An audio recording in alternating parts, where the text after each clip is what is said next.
नमस्कार, RNT news में आपका स्वागत है। मैं रेखा रावत आज लेकर आई हूँ विजयपाल सिंह जी को। ये एक युवा नेता है। हम इनसे आज बात करेंगे, इनके करियर के बारे में हम जानेंगे कि ये राजनीति में कैसे आए। विजयपाल सिंह जी, आप अपने जीवन के बारे में कुछ बताइए। देखिए, मेरी जो पारिवारिक पृष्ठभूमि है वो शुरू से ही एक मध्यम परिवार की रही है। मैं ग्रामीण परिवेश से बिलोंग करता हूँ। मेरे पिताजी वकील थे और मेरी माताजी एक एनएम है, जो कि एक बहुत सिंपल और मध्यम परिवार है मेरा।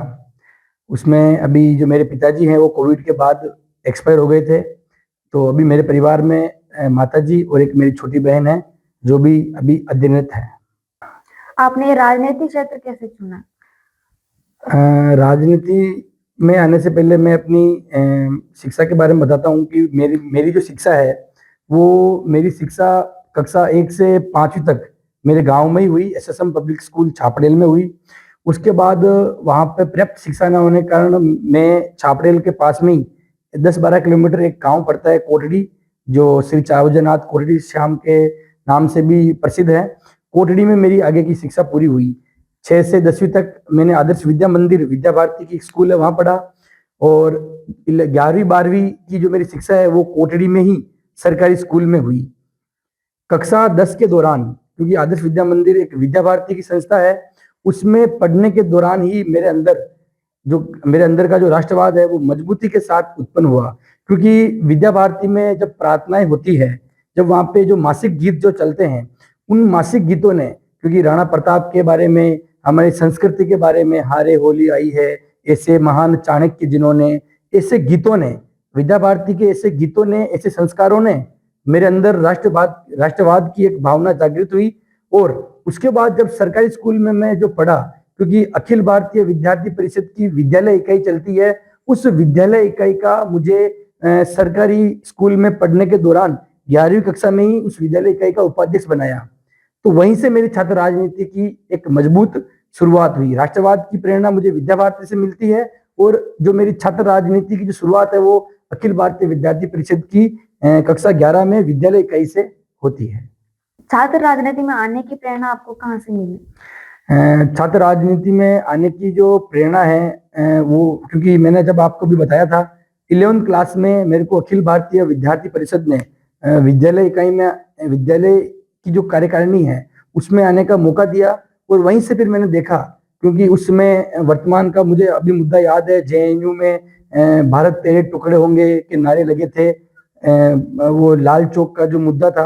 इन मुद्दों से, क्योंकि हम अखिल भारतीय विद्यार्थी परिषद की मीटिंगों में जाते थे, तो वहां हमको बताया जाता था कि ऐसे ऐसे भी देश में लोग हैं जो देश के टुकड़े करना चाहते हैं। तब वहां से एक प्रेरणा जगी कि नहीं, अखिल भारतीय विद्यार्थी परिषद के साथ काम करना है और छात्र राजनीति की ओर आगे बढ़ना है। छात्र राजनीति में 2 संगठन सक्रिय है, आपने एबीवीपी को ही क्यों चुना? बहुत अच्छा सवाल है आपका। देखिए, छात्र राजनीति में 2 नहीं, बहुत सारे संगठन एक्टिव है, जिसमें मैंने अखिल भारतीय विद्यार्थी परिषद को चुना, क्योंकि एबीवीपी शुरू से ही राष्ट्रवाद की ओर पूरा हमको सिखाती है। क्योंकि ऐसे मैंने देखा है अनेक संगठनों में उनके नेता की जयकार होती है, परंतु अखिल भारतीय विद्यार्थी परिषद में सबसे पहले भारत माता की जयकार होती है। एबीवीपी में किसी नेता की नहीं, बल्कि माँ भारती की जयकार होती है। एबीवीपी के अंदर आने के बाद मैंने देखा कि केवल एबीवीपी कॉलेजों में नहीं, एबीवीपी एग्री विजन में काम करती है, एबीवीपी मेडी विजन में काम करती है, एबीवीपी के अनेक आयाम चलते हैं, SFD student for development, ABVP mission साहसी, क्योंकि उस दौरान मिशन साहसी एक बहुत बड़ा कार्यक्रम लेके आई थी। पूरे देश भर में लाखों ऐसे हमारी बहनें हैं जिनको ऐसे गुण सिखाए थे कि आपात की स्थिति में वो कैसे निपटे, क्योंकि जो असामाजिक तत्व है जो हमारी बहनों को छेड़ते हैं, उनको हमारी बहनें कैसे निपटे, इसके लिए एबीवीपी ने पूरे देश भर में एक मिशन साहसी चलाया। मैं उसका हिस्सा बना हूं। एबीवीपी ने सेल्फी विद कैंपस चलाया कि हम स्टूडेंटों के साथ कैसे जुड़ सके, मैं उसका भी हिस्सा रहा हूं।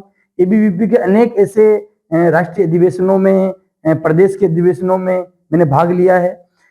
मुझे लगता है कि एबीवीपी वास्तव में धरातल पर काम करती है, स्टूडेंटों के बीच काम करती है, एबीवीपी बहनों के बीच में काम करती है, मेडिकल, एग्रीकल्चर, हर विषय पे एबीवीपी काम करती है।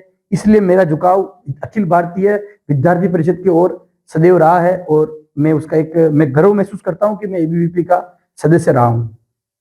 जो आपने महिलाओं के लिए कार्यक्रम के बारे में बताया, उस कार्यक्रम में क्या-क्या होता है, आप बता सकते हो? जी, अभी मिशन साहसी के बारे में मैंने बताया था। मिशन साहसी में पूरे देश भर में, क्योंकि हमारी जो बहनें हैं वो सबसे ज़्यादा स्कूल और कॉलेजों में पढ़ती है, तो स्कूल और कॉलेजों में ट्रेंड जो कमांडोज होते हैं, उन कमांडो को हमने साथ लेकर उन बहनों को ऐसे गुण सिखाए, जैसे कि जूडो हो गए, कराटे हो गए, आंख में मिर्ची डालना, आपात की स्थिति में बहनें कैसे बाहर निकल सके, इस हेतु मिशन साहसी एबीवीपी ने चलाया था पूरे देश भर में। छात्र नेता के रूप में आपके जीवन में सबसे बड़ी चुनौती क्या रही? देखिए, मैंने आपको कहा था अभी, मैं ग्रामीण परिवेश से बिलोंग करता हूँ। मेरी आर्थिक स्थिति, या यूँ कहें तो मेरा परिवार हमेशा से एक मध्यम परिवार रहा है।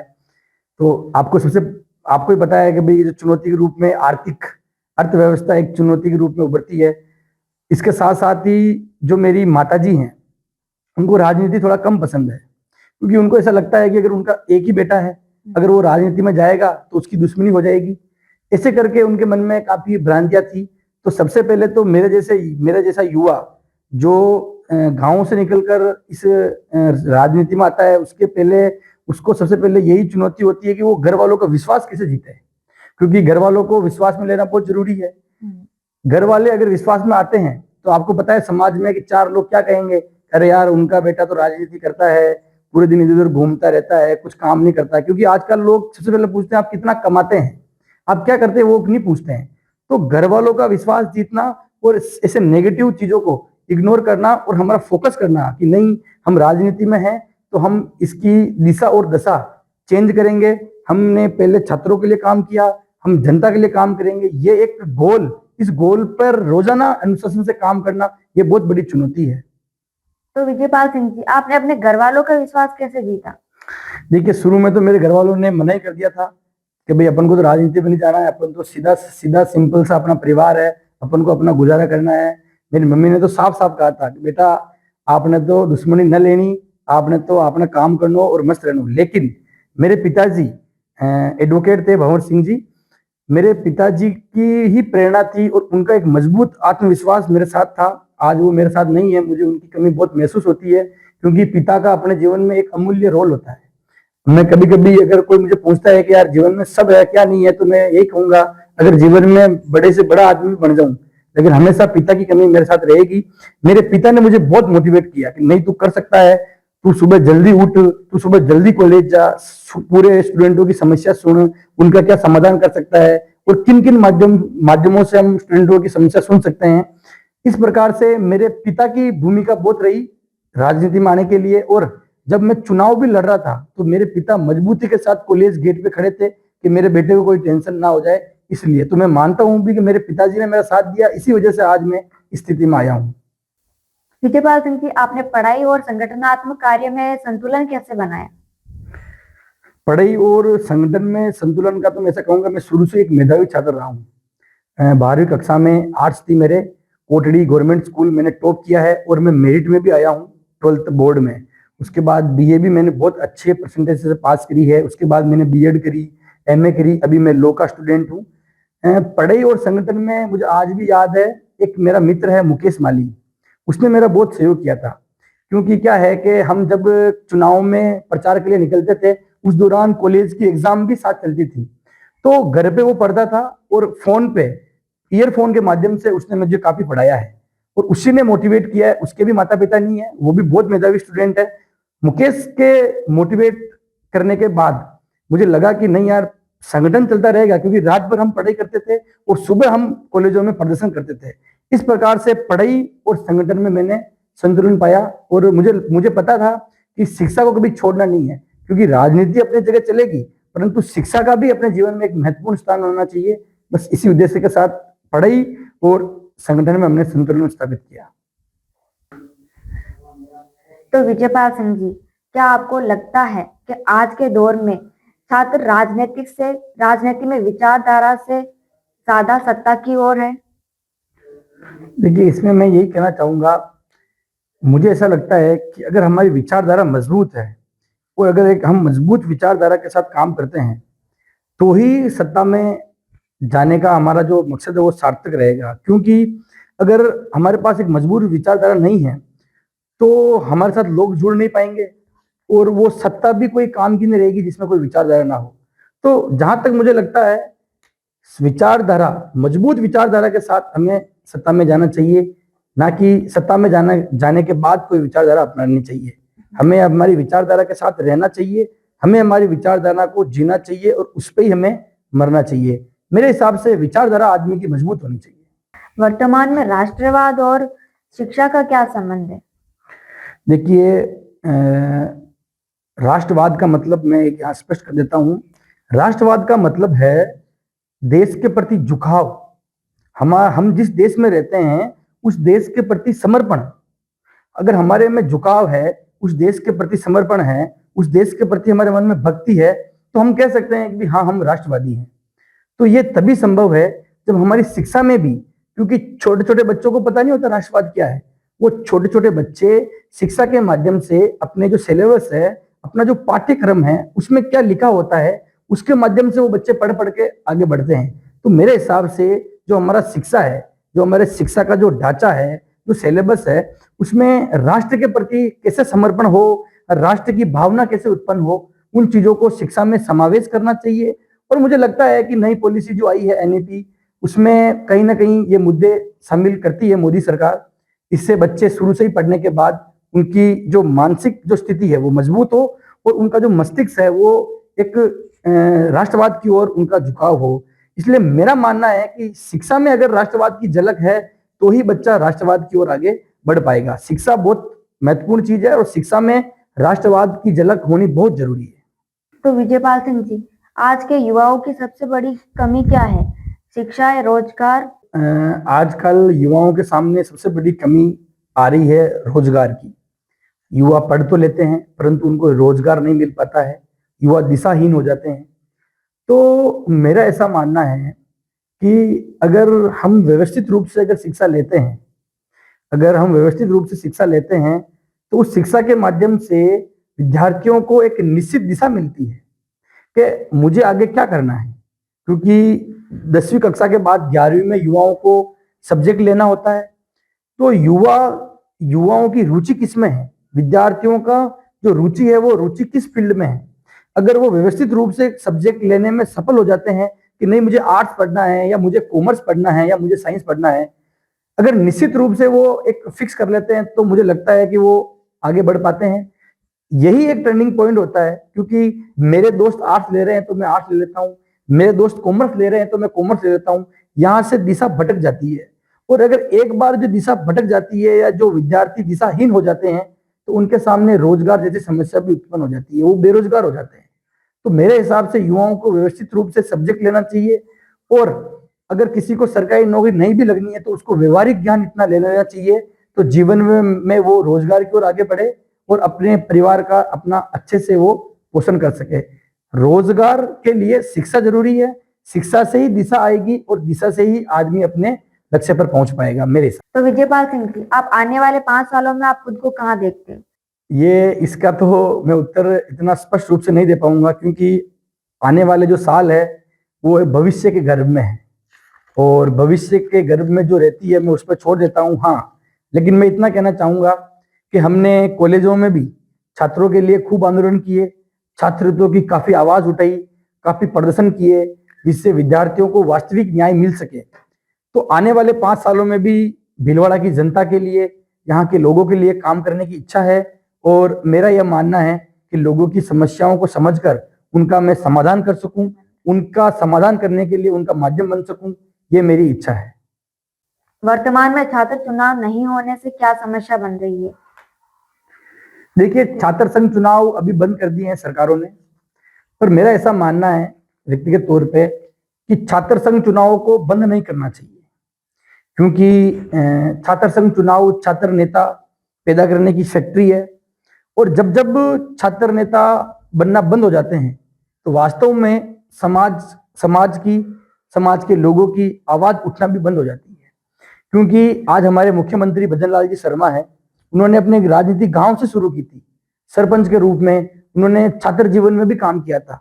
तो कहीं ना कहीं उनके जो गुण हैं वहीं से उनके अंदर आने लग गए थे और इसमें कोई अतिशयोक्ति नहीं है कि प्रदेश के मुख्यमंत्री से लेकर कैबिनेट के मंत्रियों तक और हमारे भारत देश की जो भारत सरकार है उसमें कई ऐसे बड़े बड़े चेहरे हैं, आदरणीय नरेंद्र मोदी जी, अमित शाह जी, राजनाथ सिंह जी, राजस्थान में नाम गिनाऊं तो अशोक गहलोत जी, सतीश पूनिया जी, हनुमान बेनीवाल जी, राजेंद्र राठौड़ जी, रघु शर्मा जी, ऐसे कई चर्चित चेहरे हैं जो छात्र राजनीति से निकल कर आए हैं। फिर मेरे साथ ही 2019 में अध्यक्ष रहे हैं जेएनयू के रविंद्र सिंह जी भाटी, वो भी अपनी आवाज प्रमुखता से उठा पा रहे हैं, तो उसके पीछे छात्र राजनीति का कारण है। आज के दौर में वो विधायक बने हैं, तो इसलिए छात्र संघ चुनाव बंद करना कहीं ना कहीं छात्रों के साथ अन्याय है। और मेरी तो हमेशा से मांग रही है सरकारों से कि छात्र संघ चुनाव जल्द से जल्द चालू कर सके। इसमें छात्रों को भी और समाज को भी एक नेतृत्व मिलता है, एक नया नेतृत्व मिलता है। छात्र संघ चुनाव मेरे हिसाब से होने चाहिए। छात्र संघ चुनाव नहीं होने से काफी नुकसान हमारे समाज को, हमारे आस पड़ोस को झेलना पड़ता है। छात्र संघ चुनाव तो सुचारू रूप से होने चाहिए। और आज छात्र संघ चुनाव के माध्यम से ही मैं आपके सामने बैठा हूं, तो कहीं ना कहीं छात्र राजनीति का बहुत बड़ा रोल होता है व्यक्ति को आगे बढ़ने में और नेतृत्व प्रदान करने में। विजयपाल सिंह जी, वर्तमान में आपने जन समस्याओं के मुद्दे भी उठाए हैं। यूआईटी लॉटरी को आपने मुद्दा बना रखा है, इसका क्या भविष्य है? देखिए, वर्तमान में कई मुद्दों पर हमने अभी काम किया है, जैसे कि भीलवाड़ा शहर में सीवरेज की समस्या हो गई, अभी बारिश में लोगों के घरों में पानी भर गया, नालियों की समस्या हो गई।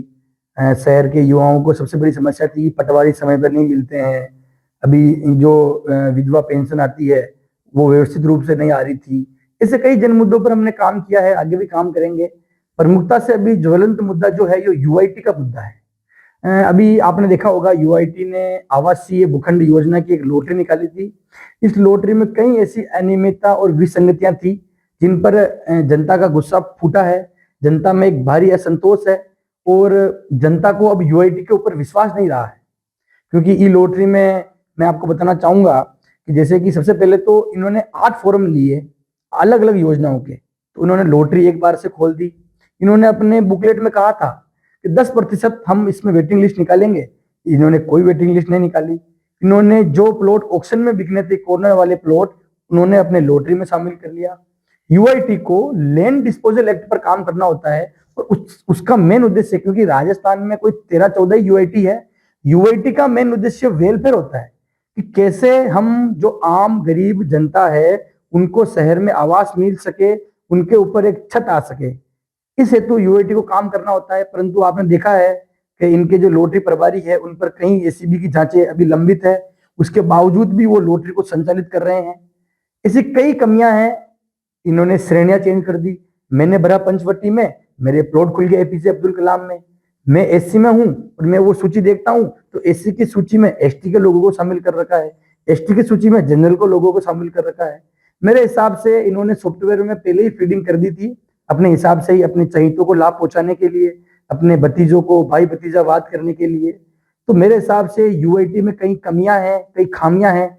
एक ये लॉटरी तो सामने आ गई है, परंतु लॉटरी के बावजूद भी ऐसे और अन्य कमियां हैं। इसमें यूआईटी बैकफुट पर है, यूआईटी के ऊपर लोगों का भरोसा बिल्कुल उठ चुका है और लोग चाहते हैं सरकार से, माननीय भजन लाल जी से, कि आप तुरंत इस पर कार्रवाई करें। इनमें जो भी अधिकारी कर्मचारी दोषी हैं उनके ऊपर सख्त से सख्त कार्रवाई हो। जैसे कि अभी कार्रवाई के माध्यम से मैं आपको बताना चाहूंगा, संपत्ति जब्त, इन लोगों की संपत्ति जब्त करना चाहिए। अभी जो नई धारा आई है बीएनएस, भारतीय न्याय संहिता, उसके तहत भी अनेक ऐसी धाराएं हैं, उन धाराओं में इन भ्रष्टाचारियों के खिलाफ सख्त कार्रवाई हो।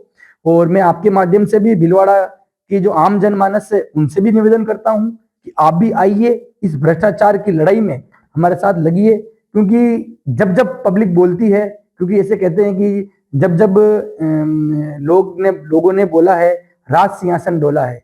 और युवाओं से भी कहना चाहूंगा कि हम तो पहले कई बार कहा करते थे कि तलवारों की धार पर इतिहास हमारा चलता है, तलवारों की धार पर इतिहास हमारा चलता है, और जिस ओर जवानी चलती है उस ओर जमाना चलता है। युवा का अगर हम उल्टा करें तो वायु, जिस तेज गति से वायु चलती है ना, तो युवा का मस्तिष्क भी उस तेज गति से चलता है। तो मैं भीलवाड़ा के युवाओं से, आम जनमानस से, पब्लिक से गुजारिश करता हूं, आइए और इस भ्रष्टाचार के खिलाफ जो मुहिम चढ़ी है उसमें हमारा साथ दे। निश्चित रूप से अभी आपने एक क्वेश्चन पूछा था, इसका भविष्य क्या है, उस पर मैं प्रकाश डालना चाहूंगा कि हमको 2 लोगों से उम्मीदें हैं, माननीय भजन लाल जी जो मुख्यमंत्री है राजस्थान सरकार से हैं, और दूसरी उम्मीद हमारे न्यायालय से है। हमने राजस्थान हाई कोर्ट में इसके खिलाफ एक रिट पिटिशन की है, जो उसकी सुनवाई भी अभी आने वाले दिनों में होगी। और हमें निश्चित रूप से लगता है, क्योंकि अन्याय के खिलाफ, भ्रष्टाचारियों के खिलाफ जब भी लड़ाई होती है, हमारे साथ साक्षात श्री कृष्ण हमारे साथ होते हैं। हमें हमारे इष्ट पर, ईश्वर पर और न्याय प्रणाली पर पूर्ण भरोसा है। जनता के साथ न्याय होगा और न्याय 100% होगा। विजयपाल सिंह जी, आज के जो युवा छात्र छात्राएं हैं, उनका नशे की ओर ज्यादा बढ़ाव है, झुकाव है, तो इसका क्या कारण है? देखिए, नशे के लिए मैं कहना चाहूंगा, सबसे पहले, क्योंकि मैंने एक एनसीईआरटी किताब है, बहुत पहले मैंने पढ़ी थी, उसमें लिखा है कि जो शिशु होता है या जो बच्चा होता है, उसकी प्राथमिक पाठशाला परिवार को माना गया है, परिवार को। तो सबसे पहले मैं अगर दोष देना चाहूंगा, क्योंकि आजकल के जो माता पिता है वो अपने कार्यों में बहुत बिजी होते हैं, इतने व्यस्त होते हैं कि वो अपने बच्चों की देखभाल ढंग से नहीं कर पाते हैं। तो कहीं ना कहीं उनका कनेक्शन में गैप हो जाना, उसके बाद संगत का असर। आजकल क्या है, हम जिसके साथ रहेंगे हम जैसे हो जाते हैं। आज मैं पढ़े लिखों के साथ रहूंगा तो मुझे पढ़ना आ जाएगा, आज मैं किसी बीड़ी सिगरेट पीने वाले के साथ रहूंगा तो मुझे बीड़ी सिगरेट गुटखा ये खाना आ जाएगा। युवाओं की जिम्मेदारी सबसे ज्यादा है। अगर उनको नशा करना है या नशा करने से बचना है, उनका मेन खुद को डिसीजन लेना होता है। परंतु कहीं ना कहीं माता पिता की मॉनिटरिंग में कमी है। वो अपने बच्चों की देखभाल करने से भी, और उनकी भी मजबूरियां हैं, उनको भी कमा खाना होता है, परिवार का पोषण करना होता है, परंतु समय समय पे अपने बच्चों की देखभाल करना, उनकी आदतों को जानना, उनके बैग में क्या रखा है, उनके बैगों को टटोलना, और उनकी संगत कैसी है, यानी कि जो मेरा बेटा है उनके दोस्त कैसे हैं, उसके इष्ट मित्र कैसे हैं, इसके ऊपर भी माता पिता को एक पैनी नजर रखनी होगी, तो ही ये नशे की आदत छूट सकती है। क्योंकि मैंने सुना है कि जितने भी अपराध हैं, जो नशे हैं, वे सरकारों से नहीं अपितु संस्कारों से रोके जा सकते हैं। सरकार कितनी ही हेल्प कर दे, सरकार कितनी योजना चला दे। हमारे भिलवाड़ा के अभी दबंग एसपी आए हुए हैं, धर्मेंद्र जी यादव ने भी जो सट्टा खेलते हैं, जो सूदखोरी है, जो नशा है, इसके खिलाफ कई अभियान चलाए हैं। परंतु मुझे लगता है कि सरकारों से ज्यादा संस्कार मैटर करते हैं, कि आपके घर में किसे संस्कार है। उन संस्कारों से ही व्यक्ति, जो युवा है, वो नशा छोड़कर अपने उन्नति की ओर आगे बढ़ पाएगा। तो मेरे हिसाब से संस्कार यहाँ ज्यादा इंपॉर्टेंट है, सरकार से ज्यादा संस्कार यहाँ पर मैटर करता है। विजयपाल सिंह जी, आप एक युवा नेता हैं, तो आप युवाओं के लिए क्या दिशा निर्देश देना चाहेंगे? देखिए, युवाओं के लिए मेरा यही संदेश रहेगा और हमेशा से रहता है। हमें हमेशा अपनी बात जहां भी रखता हूँ, जो भी मंच मिलता है, उस पर 2 लाइनें फिक्स मैं कहता हूँ, और मेरी फेवरेट है कि ईश्वर का दिया हुआ अल्प नहीं होता, जो टूट जाए वो संकल्प नहीं होता। ईश्वर का दिया हुआ अल्प नहीं होता, जो टूट जाए वो संकल्प नहीं होता। हार को रखना लक्ष्य से दूर मेरे यारों, क्योंकि जीत का कभी कोई विकल्प नहीं होता। मैं युवाओं को यही कहना चाहूंगा, आप जिस क्षेत्र में काम करें, आप जिस रास्ते पर काम करें, वो क्षेत्र और वो रास्ता आपके नाम से जाना जाए, आपके काम से जाना जाए। इतना दम लगा दो, अपने इष्ट को याद करके अपना जितनी भी ऊर्जा है, उस ऊर्जा अपने फील्ड में लगा दो। मेरा युवाओं से इच्छा है, युवा कुछ भी कर सकता है। आज का युवा हमारा भविष्य है, और हमारे देश का भविष्य कैसा होगा वो युवाओं के हाथ में है। और मैं तो युवाओं से कहना चाहूंगा आपके मंच के माध्यम से कि राजनीति इतनी गंदी चीज नहीं है, आप आइए, राजनीति में आपका स्वागत है। क्योंकि जो लोग बोलते हैं हमें राजनीति में नहीं जाना चाहिए, राजनीति गंदी है, तो उन लोगों से भी मैं कहना चाहूंगा, अगर आप लोग इतने अच्छे हैं तो आइए ना राजनीति में आकर इस राजनीति को स्वच्छ करिए। और अगर आप इतनी हिम्मत नहीं कर सकते हैं तो राजनीति के बारे में बोलने के लिए भी आपको कोई अधिकार नहीं है। क्योंकि राजनीति से बाहर रहकर लोग राजनीति को गंदा बोलते हैं। तो वो लोग अगर अच्छे हैं, स्वच्छ लोग हैं, तो आइए, आपकी जरूरत है राजनीति में। आप स्वच्छ हैं तो राजनीति को आकर स्वच्छ करिए। और अगर आप ऐसा नहीं कर सकते हैं तो राजनीति के लिए बोलने का भी अधिकार आपको नहीं है। तो युवाओं को मैं कहना चाहूंगा, आप अपने करियर पर ध्यान दें, गलत आदतों से दूरी बनाए रखें, अपनी नियति में विश्वास करें, अपनी नियति को स्पष्ट रखें, अपने माता पिता को साथ लेकर एक अच्छा दिशा तय करें, एक अपना लक्ष्य तय करें, और दिन रात पूरे अनुशासन के साथ लक्ष्य प्राप्ति कर सके, इस ओर उनका प्रयास होना चाहिए। आज हम रूबरू है विजयपाल सिंह राठौर से। इन्होंने अपने जीवन के बारे में बताया, कैसे इन्होंने अपना जीवन स्टार्ट किया, कैसे ये राजनीतिक में आए, इन्होंने कैसे अपने चुनौतियों से सामना किया, अपने जीवन का परिचय दिया। और छात्रों को दिशा निर्देश भी दिए कि उनको किस तरीके से रहना चाहिए और माता पिता को भी बच्चों पे ध्यान देना चाहिए, उन पे कड़ी नजर रखनी चाहिए। ये सब कुछ हमें बताया। नशे से कैसे दूर रह सकते हैं वो भी हमें बताया। अब ये कार्यक्रम हम यही समाप्त करते हैं। मिलते हैं अगली नई शख्सियत के साथ।